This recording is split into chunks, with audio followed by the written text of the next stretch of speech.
ఆధ్యాత్మిక బంధువులకు నమస్సులు.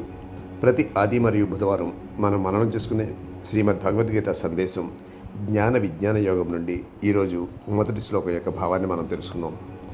జ్ఞాన విజ్ఞాన యోగం ఇది 7వ అధ్యాయం. ఈ అధ్యాయం నుంచి భక్తికి ఎక్కువ ప్రాముఖ్యత ఇవ్వబడుతుంది. 7వ అధ్యాయం నుంచి 12వ అధ్యాయం వరకు భక్తి యోగ మార్గాన్నే తెలుపబోతున్నాయి. ప్రతి విషయం భక్తితో విలువను పెంచే విధంగా ఉంటుంది. మనకు ఎన్నో మనోభావాలు ఉంటాయి. అవన్నీ గీత యొక్క బహుళార్థ సాధకమైన ఆధ్యాత్మిక విధానాలతో ఉన్నత అవగాహనకు తీసుకురాబడతాయి. లేకుంటే ఏదో ఒకటే పెరిగి తక్కినవి నిర్లక్ష్యం చేయడం జరుగుతుంది. వ్యక్తిత్వాన్ని అన్ని వైపుల నుంచి పెరగనివ్వాలి.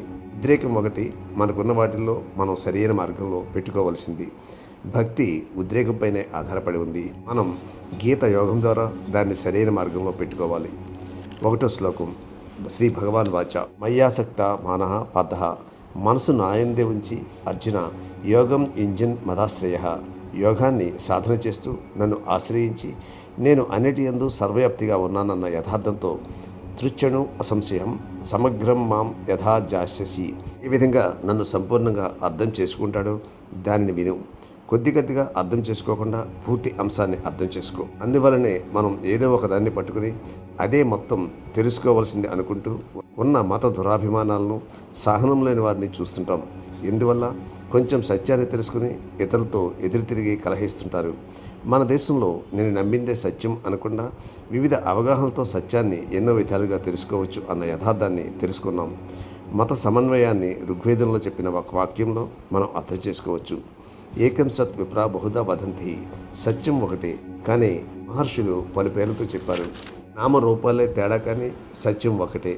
భారతీయుల మనసులో సత్యం ఒకటే అన్న భావం బాగా ముద్రించుకున్న కారణంగా ఇంత సమన్వయ భావం ఉన్న దేశంగా ఉంది. ఇతర దేశాలతో పోల్చినట్లయితే మన దేశ చరిత్రలో మతపరమైన ఘర్షణ చాలా తక్కువ. మనం మతపరమైన కారణాలతో ఎవరిని చెరసాల్లో పెట్టం, చంపం. ఈ శ్లోకంలో సమగ్రం అని చెప్పబడింది.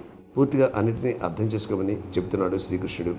ప్రతి ఒక్కరి అనుభవం ఒక ప్రత్యేకమైన రీతిలో సొంతంగా ఉంటుంది. అయినా ఇతరుల అనుభవాన్ని కూడా అర్థం చేసుకుని సహనంతో ఉండాలి. ఈ సహనాన్ని రాష్ట్రపతి Radhakrishnan eastern religion and western thought, పాశ్చిమతం పాశ్చాత్య చింతన అన్న పుస్తకంలో తరగని అనంతానికి తరిగిపోయే మనస్సు అర్పిస్తున్న నివాళులే సహనం అని వ్రాసారు. ఈ సందర్భంగా సముద్రం వద్దకు ఒక చెంబు తీసుకుని వెళ్ళి దాని నిండా నీరు తీసుకుని సముద్రానంతా ఖాళీ చేస్తాను అని చెప్పినట్లు, అట్లాగే శ్రీరామకృష్ణుల కథల్లో పంచదార రాశి వద్దకు ఒక చీమ వెళ్ళి ఒక పలుకు పంచదార నోటితో తీసుకుని మరలా వచ్చినప్పుడు పంచదార రాశినంతా తీసుకుని వెళ్తానని భావించినట్లుగా ఉంటుంది.